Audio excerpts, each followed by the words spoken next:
ఆ నియోజకవర్గం నుండి ఆ ఎమ్మెల్యే 3 సార్లు గెలిచి హ్యాట్రిక్ సాధించారు.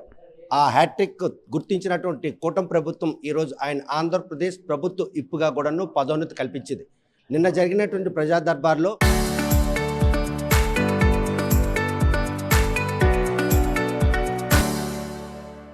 ఆదివాసీల్లో ఈరోజు బెంతు ఒరియాల్ని చేర్చాలి అన్నటువంటి డిమాండ్పై మాత్రం ఆ ఎమ్మెల్యే బెంతు ఒరియాలకి కొంగు కాస్తూ ఈరోజు వారి తాలూకు సమస్యని సభాపతి దృష్టికి తీసుకెళ్లినటువంటి విషయం తెలిసినటువంటి ఆదివాసీలంతా కూడాను ప్రజా దర్బార్ నిర్వహించినటువంటి ఎమ్మెల్యే చెంతకు వెళ్ళడం, తమ సమస్యలను వివరించే క్రమంలో మాత్రం ఈరోజు ఆయన ఆగ్రహ ఆవేశాలతో ఆదివాసీలపై మండిపడ్డారు. ఆయన అన్న మాటలు మాత్రం ఆదివాసీలు అందరూ కూడాను ఈరోజు మదన పడుతున్నారు. ఇంతకీ ఆయన ఎటువంటి వ్యాఖ్యలు చేశారో ఒకసారి ఆయన మాటలోనే విందాం. చూస్తే కనుక రిపోర్ట్ రాసిన తర్వాత గవర్నమెంట్ దగ్గర ఏది కరెక్ట్ అయినప్పుడు అదే వెళ్తుంది. వెళ్ళినప్పుడు దాని గురించి మనం మాట్లాడాలి. వాట్ ఈస్ రాంగ్ అని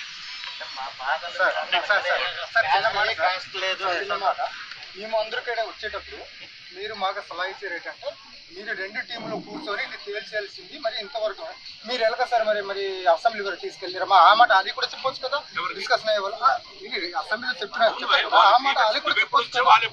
వాళ్ళు ముందు వచ్చి ఆ మాట అది చెప్పింది అసెంబ్లీ వరకు 27,000 మందికి సంబంధించినటువంటి వ్యవహారం నియోజకవర్గంలో ఎవరు అడగడం నాకు మాట్లాడుతుంది ఏంటి? నువ్వు మాట్లాడుతుంది బుర్రుండి మాట్లాడుతున్నావా, మాట్లాడుతున్నావా? మర్యాద మాట్లాడుతున్నాను పిచ్చోడిని అనుకుంటున్నావా? పిచ్చోడిని అనుకుంటున్నావా? నన్ను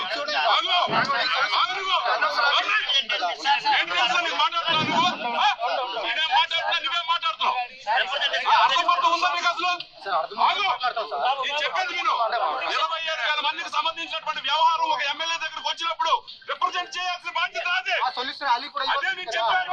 నువ్వు ఎప్పుడు వచ్చావు? నీ వాళ్ళు ఎప్పుడు వచ్చారు? 10 సంవత్సరాల నుంచి నేను ఆ ఫైల్ ఫాలో అప్ చేస్తున్నాను. నీకేమైనా తెలుసా? ఒక్క నిమిషం అండి, నీకేమైనా తెలుసా దాని గురించి? 1% తెలుసా నీకు? పిచ్చి పిచ్చి మాటలు మాట్లాడుతున్నావు ఇక్కడ. నువ్వేంటి? నువ్వు ఎలాగిచ్చేస్తావు? నువ్వేంటో నాకు అడగడానికి. ఏం చేయాలో నాకు తెలుసు. As a representative of the constituency పిచ్చి మాటలు మాట్లాడుతున్నాను. ఏంటి చేయాలి?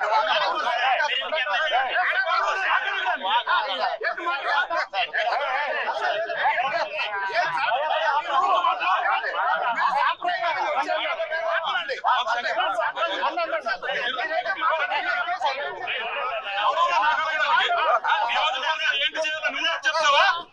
నువ్వు నాకు చెప్తావా?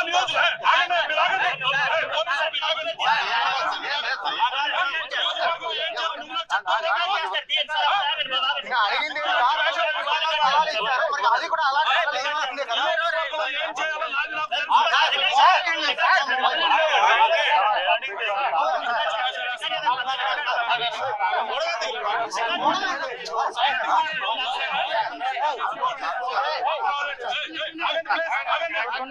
ఒక్క నిమిషం. This is what happens when a half knowledge people come to me. మీకు అర్థమవుతుందా? Who is this to ask me to question me? Sir ఎవరండి వీడు? మాట్లాడకండి. సార్ అయ్యా మాకు కూడా మాకు డిస్కస్ చేయాలంటే బాగుంటుంది అన్నారు. మీరు డెలిగేషన్ వచ్చారు. విన్నారుగా. ఒక ఆదివాసీ ప్రతినిధులు తమ సమస్యను చెప్పుకునేందుకు వెళ్ళినటువంటి క్రమంలో వారి మాటలను ఆయన ఇరిటేట్ చేసేయా, లేకపోతే ఆదివాసీలకి ఆఫ్ నాలెడ్జ్ గాల్ అంటూ ఏకవచనం మాట్లాడడం, బడీ బ్రాస్టెడ్ అని సంబోధించడం, ఈ పరిణామాలన్నీ కూడాను ఈరోజు ఆదివాసీ సంఘ నాయకులందరూ కూడాను ఈరోజు తీవ్రంగా బాధించడంతో ఆయన బహిరంగ క్షమాపణ చెప్పేందుకు మాత్రం ముందుకు రాకపోతే రాష్ట్ర వ్యాప్తంగా ఈ ఉద్యమాన్ని ఉధృతం చేస్తామన్నటువంటి వారి తాలూకు మనోగతం ఏంటి, అసలు బెందాలం అశోక్కి ఆగ్రహం తెచ్చే అంశం ఎందుకు అక్కడ చోటు చేసుకుంది, ఆదివాసీలంతా తమ సమస్య చెప్పుకునేందుకు వెళ్ళిన క్రమంలో ఆయన అంతలా ఆగ్రహం కట్టలు తెంచుకోవడానికి దారితీసిన పరిణామాలు ఏంటి అనే విషయం ఆదివాసీ నాయకులు అడిగి తెలుసు. అసలు ఏంటి 3 సార్లు ఎమ్మెల్యే అయినతో పాటు ఈరోజు ప్రభుత్వ విప్పు, అలాంటి ఆయన ఆదివాసీలపై అంతలా ఆగ్రహం కట్టలు తెంచుకోవడానికి ఎటువంటి ఇరిటేషన్ మీరు తీసుకెళ్లారా, ఆయన ఇరిటేట్ అయ్యారు? అంటే ఇక్కడ మీరు ఒక విషయం గమనించాలి. జనరల్గా గిరిజనుడు అనేటప్పటికీ వాళ్ళ తాలూకా ఆచార సాంప్రదాయాలు కావచ్చు, లేకపోతే సొసైటీలో ఉన్నటువంటి పరిస్థితులను బట్టి కొన్ని మాటలు ఏమైనా సరే అటు ఇటుగా ఉంటాయి. సో ఆయన ఒక ఇంటీరియర్ ప్లేస్లో ఉన్నటువంటి ఉద్యాన ప్రాంతంలో ఉన్నటువంటి వ్యక్తి, ఉద్యానంలో ఉన్న ప్రజలు ఎలా ఉంటారు, అలాగే గిరిజన ప్రాంతాల్లో ఎలా ఉంటారు అన్నది ఇప్పటికే ఆయనకు ఒక ఆలోచన అనేది కలిగి ఉండాలి వాస్తవంగా. ఎందుకు? ఒక సీనియర్ ఎమ్మెల్యే, ఆయన ఒక 3 టైమ్స్ ఎమ్మెల్యే. ఇటువంటి పరిస్థితుల్లో ఒక ఆదివాసీ తెలుగుదేశం కార్యకర్త ఆయన కూడా, సార్ ఆయనకు ఒక బాధ ఉంది. ఏంటి బాధ? నేను గెలిపించుకున్నటువంటి ఎమ్మెల్యే నాకు బాధ వచ్చినప్పుడు నేను కొంత క్వశ్చన్ చేయాలనే ఒక ఆవేదన అనేది ఆటోమేటిక్గా ఏ కార్యకర్త అయినా కలుగుతుంది. కానీ ఆయన తెలుగుదేశం పార్టీ కార్యకర్తలు మీరు అంటున్నారు, అంటే ఎమ్మెల్యేతో ఉన్నట్టు అవినాభావ సంబంధమే ఆయనకి ఆ మాట అనిపించిందేమో అని మీరు లైట్ తీసుకోవచ్చు కదా.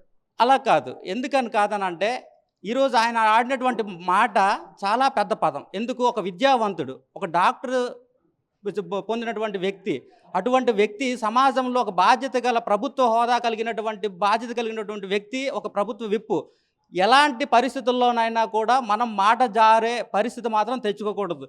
అలాంటి సందర్భంలో అమాయక గిరిజనుల పైన అంత పెద్ద పదం వాడాల్సిన బాధ మీకేంటి వచ్చింది? ఓకే, మీరు గ్రీవెన్స్ నడిపిస్తున్నటువంటి సందర్భంలో మా బాధని మీరు వినేటప్పుడు మీరు సామరస్యంగా చెప్పండి, కోపడడంలో తప్పు లేదు. మీరు ఒక అర్జీ ఇచ్చేసి వెళ్ళండి, నేను చూస్తానని చెప్పి సంజాయించి పంపించండి. రెండు వర్గాల మధ్యన ఉన్నటువంటి సమస్య కాబట్టి, మీరు ప్రభుత్వ ఉన్నత స్థానంలో ఉన్నటువంటి వ్యక్తి కాబట్టి మీరు చెప్పి పంపాల్సిన బాధ్యత మీ మీద ఉంది. అంతేగాని ఒక గిరిజనులకి మాకు తెలియదు సార్ వాస్తవంగా. మరి ఆయన చెప్పిన ప్రతి మాట వాస్తవం సార్. నేను ఈరోజు అంటున్నాను, ఆ నియోజకవర్గంలో ప్రజలు సమస్యలు తీర్చే బాధ్యత కూడా ఆయనదే, అందులో నో డౌట్. కానీ ఏదైతే మీరు హాఫ్ నాలెడ్జ్ గాళ్ళు, మీరు అసలు బుర్రుందా, నీకు బుర్రుందా, నువ్వు ఎవడివిరా? ఓకే, మేము ఓటేసాం సార్ ఆ నియోజకవర్గంలో, అంటే నేను పక్క నియోజకవర్గం, కానీ ఆ నియోజకవర్గంలో ఓటేసిన వ్యక్తే కదా మీకు క్వశ్చన్ చేసింది. ఏమయ్యా నువ్వు ఏ రోజైనా నా దగ్గరికి వచ్చావా అని అడగొచ్చు, తప్పేముంది? అంటే దీన్ని బట్టి చూస్తే గిరిజన ప్రాంతాల్లో మీరు ఏ రోజు కూడా పర్యటన చేయలేదు. సో ఆ గిరిజనులు ఎవరన్నది కూడా మీకు తెలియదు. మీ నియోజకవర్గ ప్రజలు మీకు తెలియదు, ఓటేస్తున్నారు, మీరు గెలిచేస్తున్నారు, సపట్లు కొట్టించుకుంటున్నారు. కాబట్టి మేము ఒకటే సార్, మా సమస్య చెప్పడానికి వెళ్ళాం. మీరు ఆ పదం అనకపోయి ఉంటే ఇవాళ మేము ఈరోజు ఇంత బాధపడే వాళ్ళం కాదు. ఏ రోజు కూడా ఒక నాయకుడి మీద ఏ రోజు దుమ్మెత్తి పోసిన సందర్భం లేదు. అన్యతా భావించకండి అశోక్ గారు, మేము రిక్వెస్టబుల్గానే మీ దగ్గరికి వచ్చాము. కానీ మీరే దీనికి అగ్రహావేశానికి వెళ్ళింది. మరి ఎందుకు వెళ్ళారు అన్నది మీ విజ్ఞతకే మీకు వదిలేస్తున్నాం సార్. చూస్తే కనుక ప్రస్తుతం ఏదైతే ఎస్టీల జాబితాలో బెంతు ఒరియల్ని చేర్చాలి అన్ని ట్రిబులార్కి ఆయనేమో లేఖ ఇవ్వడం, ఈ పరిణామాలన్నీ కూడాను చెప్పేందుకు వెళ్ళిన ఆదివాసీల పట్ల ఆయన వ్యవహరించే శైలి మాత్రం ఈరోజు పెద్ద దుమారాన్ని రేపిందని చెప్పుకోవచ్చు. అడవి తల్లిని నమ్ముకొని జీవించే ఆదివాసీల ఓట్లతో గెలిచినటువంటి ఎమ్మెల్యే ఈరోజు మాత్రం అలా ఆగ్రహం కట్టలు తెచ్చుకున్న క్షణంలో ఆయన సమక్షంలో ఉన్నటువంటి వ్యక్తి మనతో ఉన్నారా? ఎందుకు ఆయన అంతలా ఇరిటేట్ చేశారు? ఆ సందర్భంలో ఉత్తుత్తి సలహా ఇవ్వడం అంటే, రాష్ట్ర ప్రభుత్వాలు కమిషన్లు వేసినప్పటికి కూడా ఆ కమిషన్ యొక్క తీర్పు ఎలా ఉందో చెప్పలేని పరిస్థితి. రెండు వర్గాలను కూర్చోబెట్టి కలెక్టర్ సమక్షంలో మనం ఒక నిర్ణయం తీసుకుందాం అనేటువంటి ఒక ఆలోచన అనేది అది మా మనసుకి మా మనోభావాలు దెబ్బతిన్నాయి. కానీ మీరు ఎక్స్ప్లెయిన్ చేసేటప్పుడు వినేందుకు ప్రయత్నించిన క్రమంలో అక్కడ మీ మధ్యన చీలికి పెట్టేందుకు ఒక వ్యక్తి చేసినటువంటి ప్రయత్నం ఈరోజు అక్కడ అటువంటి జటిలమైనటువంటి పరిణామాలు చోటు చేసుకున్నాయి. లేదండి, అది యాక్చువల్లీ గిరిజనుల యొక్క మనోవేదన అండి. మీ దగ్గర మేము వినతి పత్రాన్ని ఇవ్వడానికి వచ్చినప్పుడు, మార్జిన్ మేము తెలియజేయడానికి, మా సమస్యలు తెలియజేయడానికి మీ దగ్గరికి వచ్చినప్పుడు మాకు ఏ విధంగా అయితే ఉచిత సలహాలు చెప్పారో అదే సలహా వాళ్ళకు కూడా చెప్పొచ్చు కదా. మరి రెండు వర్గాలను మీరు సమన్వయం చేస్తూ సమస్యను పరిష్కరించాలని మీకు ఒక ఆలోచన కలిగి ఉన్నప్పుడు, మీరు మా ఇద్దరి మధ్య సమన్వయం చేసిన తర్వాత మీరు అసెంబ్లీలో మాట్లాడాలి కదండి. ఆ ప్రయత్నం చేయకుండా మీరు అసెంబ్లీలో ఏ విధంగా మీరు మాట్లాడతారు? మీరు ఏకపక్షంగానే వెళ్తున్నారు అనేటువంటి ఒక తన బాధను వ్యక్తం చేస్తూ ఉన్నప్పుడు ఆయన ఫ్రస్ట్రేషన్లోకి వెళ్ళిపోవడం, తనకు తాను మర్చిపోవడం, తనకున్నట్టు హోదాన్ని మర్చిపోవడం, నేను ఒక ఎమ్మెల్యే అనేటువంటి స్థాయిని, ఒక ప్రభుత్వ విప్పుని అనేటువంటి విషయాన్ని మర్చిపోయి మనం చెప్పలేనటువంటి భాష, మనం వాడలేనటువంటి భాష, బొర్రా, అక్కడ ఒక మాట బొర్రా డాష్, తర్వాత అంటే ఏంటి సార్ అది? మీకు తెలిసే మాట్లాడుతున్నారా? ఆయన ఇరిటేట్ అయ్యారా, మీరు ఇరిటేట్ చేశారు? ఆయన ఇరిటేట్ అయ్యారు. ఆయన ఒక నకిలీ బెంతూరియాలా, ఆయనే ఒక నకిలీ బెంతూరియాలా ఫీల్ అవుతూ ఆయన ఆ విధంగా ఫ్రస్ట్రేషన్లోకి వెళ్ళడం అనేది జరిగిందండి. చూస్తే కనుక ప్రజా దర్బార్లో బెంతు ఒరియల్ని ఎస్టీల జాబితాలో చేర్చాలనే విషయంలో అసెంబ్లీ సాక్షిగా ట్రిబులార్కి ఆయన లేఖ ఇచ్చే విషయాన్ని తెలిసిన ఆదివాసీలు కూడాను 2 లక్షల మంది ఉన్నాం, తమ సామాజిక వర్గానికి అందాల్సిన ఫలాలు మాత్రం ఇతర కులాలు తమ సామాజిక వర్గంలో చేరి ఈరోజు ఆ రిజర్వేషన్ ఫలాలు దోచుకునేందుకు చేస్తున్న ప్రయత్నాన్ని అడ్డుకోవాలి. ఈ విషయంలో మాత్రం ఏదైతే బెంతు ఒరియాల పక్షాన్ని మీరు వహిస్తున్నారో ఏకపక్ష ధోరణి పక్కన పెట్టి ఇరు వర్గాలను కూడా సమన్వయం చేసి ఈ సమస్య పరిష్కారం ముందుకు తీసుకెళ్లాలని రిప్రజెంట్ చేసినటువంటి క్రమంలో ఆయన మాత్రం ఈరోజు సహనం కోల్పోయి అటువంటి వ్యాఖ్యలు చేశారు. అక్కడే ఉన్నారు. అక్కడ ఆయన ఇరిటేట్ అవుతున్న క్రమంలో కావచ్చు, మీతో వచ్చినటువంటి ప్రతినిధులు కావచ్చు, అందరూ కూడా సమస్య పరిష్కారం జరిగే దిశగా కాకుండా సమస్యను జట్లం చేసే దిశగా ఆ ప్రయత్నాలు సాగుతున్నటువంటి పరిణామాలు చూడండి.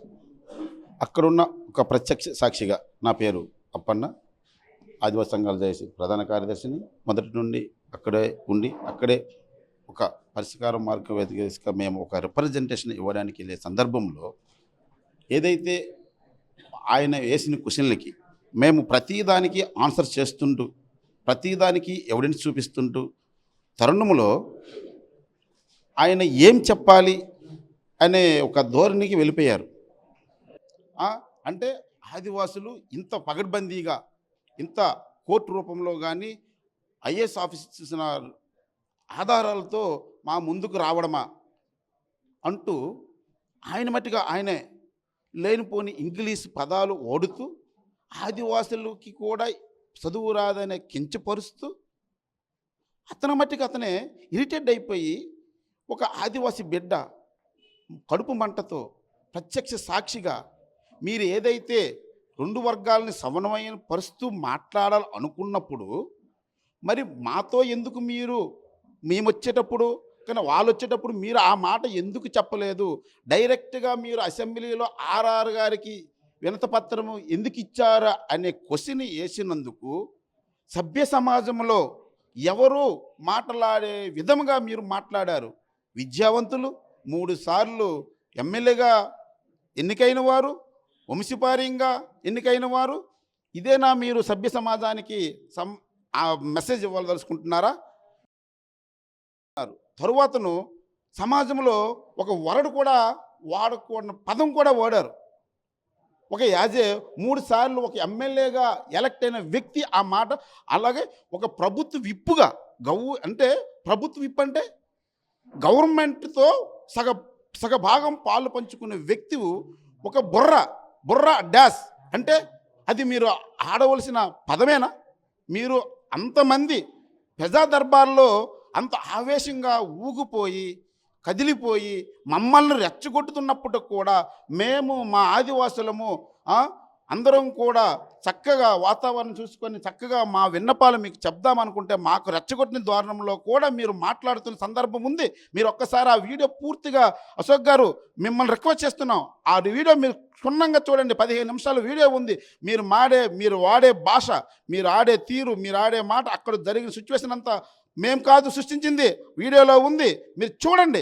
చూసి మీరు ఆదివాసీ సమాజానికి, ఆదివాసీ నీ కాన్సెన్సే కాకుండా మా ఆంధ్రప్రదేశ్లో ఉన్న అందరికి కూడా పబ్లిక్గా మీరు క్షమాపణ చెప్పాలి.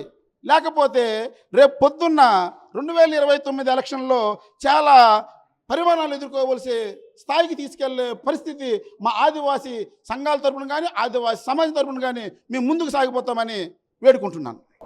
ప్రశ్న జందాల అశోక్ చేసినటువంటి వ్యాఖ్యలు మాత్రం ఆదివాసీల మనోభావాలను దెబ్బతీసే విధంగా ఉన్నాయి. ఆయనకి సమస్యలు ఏకరువు పెట్టుకునేందుకు పక్కా ఆధారాలతో నివేదికలు తీసుకెళ్లి దాన్ని నివేదిస్తున్న క్రమంలో వీరి దగ్గర ఇంత సమాచారం ఎలా వచ్చింది అన్నటువంటి విషయాన్ని ముందుగా గమనించిన ఆయన మాత్రం పొంతం లేని సమాధానం చెప్పడంతో పాటు వారికి నేను సమాధానం చెప్పాలా అన్న ఒక ఇరిటేటివ్ కూడా వెళ్ళేటటువంటి పరిణామాలు ఆయన మాటల్లో మనకు వ్యక్తమవుతున్నాయి. మరో వ్యక్తి ఆదివాసీ సంఘం నాయకులు కూడా ఈరోజు బెందాల అశోక్ ఆగ్రహాన్ని ప్రత్యక్షంగా చూశారు కదా.